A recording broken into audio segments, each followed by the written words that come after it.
Bien, ya estamos con Pablo Reina precisamente en las finanzas familiares y el día de hoy, como lo habíamos anunciado, le vamos a platicar, o él nos va a platicar acerca del bajo crecimiento del Producto Interno Bruto. Pero le comentaba yo a las chicas que lo primero que tenemos que preguntarte es que nos digas en español para la gente normal, para las amas de casa y demás, ¿qué es el Producto Interno Bruto? Bueno, primeramente es el principal indicador para cualquier presidente, para cualquier país, es un punto de referencia porque marca lo que es el desarrollo, la producción de bienes y servicios que está generando el producto de un periodo con respecto a otro. Para que me entiendan un poquito más, si nosotros, por ejemplo, nos dedicamos a la producción de pasteles y el día de hoy empezamos a vender más pasteles y a producir más pasteles, lo que genera es que tenemos un costo mucho más bajo, aumentas la producción, aumentas el ingreso, generas mayor cantidad de sueldos, de trabajo, y eso hace que empiece a crecer el indicador de mayor producción en bienes y servicios de nuestro Producto Interno Bruto. ¿Qué es lo que nos ha estado sucediendo en los últimos años? Tenemos una economía desafortunadamente muy dependiente de lo que está haciendo Estados Unidos. A raíz del cambio en las elecciones de Estados Unidos, el Producto Interno Bruto de nuestro país ha generado un desequilibrio en donde las tendencias nos marcan que después de haber crecido en promedio hasta 5.5% de crecimiento, este crecimiento se ha ido mermando conforme la crisis financiera de Estados Unidos, debido a la alta dependencia que tenemos nosotros.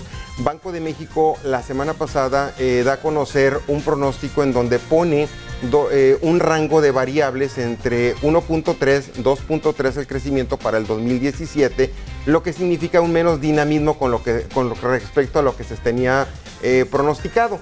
Pero en esta semana Banco Mundial da a conocer un nuevo pronóstico y nos pone en 1.8, un porcentaje más bajo de lo que se estimaba, dado que el pronóstico era de 2.3%, 2.2% en forma expectativa, y da algunas causas por las cuales no vamos a crecer lo que nosotros esperamos, que era tendencia sobre 2.2. La principal causa, bueno, fueron las elecciones en Estados Unidos, un cambio en la política monetaria norteamericana, un cambio en la política fiscal, un cambio en cuanto al análisis del Tratado de Libre Comercio, que esa es la parte más preocupante para nosotros por la relación comercial que tenemos en materia de exportación.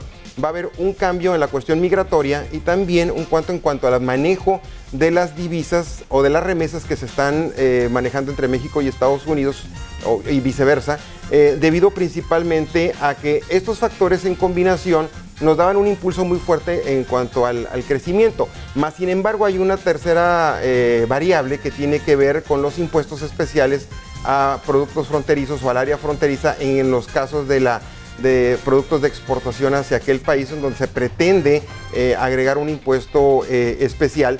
Y como comentaba, todo esto en combinación no nos permite crecer tal vez los puntos que nosotros necesitaríamos para tener fortalecido básicamente una economía que genere por lo menos, tenemos que estar al 5% de Producto Interno Bruto para poder generar al menos 1 millón de empleos al año.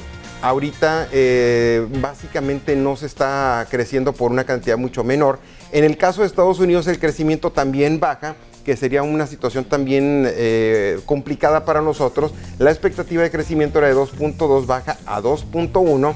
Y toda esta combinación pues genera, digamos que situaciones un poquito difíciles. En un momento más vamos a ver una gráfica nomás para que vean ustedes el comportamiento de cómo se está manejando el Producto Interno Bruto. Entonces, ¿cómo me afecta a mi ciudadano de a pie, verdad, normal, este asunto? ¿En la generación de empleos? O sea, que en la generación de empleos, cuando no crecemos, no se produce más, suben los costos operativos, se merma ligeramente el salario, más caro. Digamos que nos cuesta más caro, se reducen los costos, las ganancias de los márgenes de productos al haber un menos dinamismo en cuanto a la economía. Como podemos ver en la gráfica, desde el 2010 traíamos un crecimiento en promedio a 6.5 y conforme fue pasando el tiempo, nuestro crecimiento fue bajando hasta llegar a niveles abajo del 3%. En el cuarto trimestre del 2016, Banco de México decide crear un famoso rango de tope máximo, tope mínimo, debido a que la mayoría de los pronósticos que se estaban generando estaban muy volátiles producto de los mercados internacionales, y empieza a manejar un rango de diferencia hasta llegar básicamente al 2017, en donde el pronóstico básicamente va muy por debajo del 1.8 de crecimiento.